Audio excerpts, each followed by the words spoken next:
જામનગરમાં ક્રિકેટર રવિન્દ્ર જાડેજાના પત્ની રીવાબા અને નણંદ નૈનાબા વચ્ચે ફરી વાક યુદ્ધ વકર્યો છે। ભાજપના ધારાસભ્ય રીવાબા જાડેજાએ કોંગ્રેસ મુદ્દે રાજનીતિ ન કરવાનું કહ્યું હતું, ત્યારે આ બાબતે નૈનાબાએ નામ લીધા વગર રીવાબાની ચાટકણી કાઢી છે। નૈનાબાએ કહ્યું છે કે તમે છોટી કાશીમાં રહો છો, સંસ્કાર તમારામાં નથી। મંદિર જ્યારે પૂર્ણ બને ત્યારે પ્રાણ પ્રતિષ્ઠા હોય, સંસ્કાર અને ધર્મની વાતો તમને શોભે જ નહીં। આ મામલે પોતાના જ ભાભે રીવાબાનું નામ લીધા વિના નણંદ નૈનાબાએ તોફાની બેટિંગ કરી છે।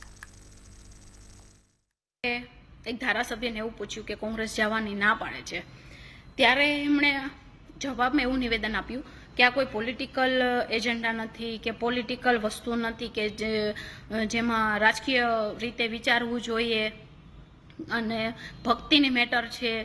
તો પહેલી વાતનો એ તમને જવાબ આપી કે ભક્તિ અને સંસ્કાર અમારે તમારી પાસેથી શીખવાની જરાય જરૂર નથી, કારણ કે તમે છોટી કાશીમાં રહ્યો છો પણ સંસ્કાર તમારામાં નથી।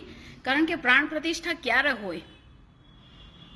પ્રાણ પ્રતિષ્ઠા ત્યારે હોય કે જ્યારે મંદિર પૂરું બની જાય ત્યારે શાસ્ત્રોક્ત વિધિ વિધાન સાથે ભગવાનની મૂર્તિમાં જે પ્રાણ પૂરવામાં આવે છે ને પ્રાણ પ્રતિષ્ઠા કહેવામાં આવે છે।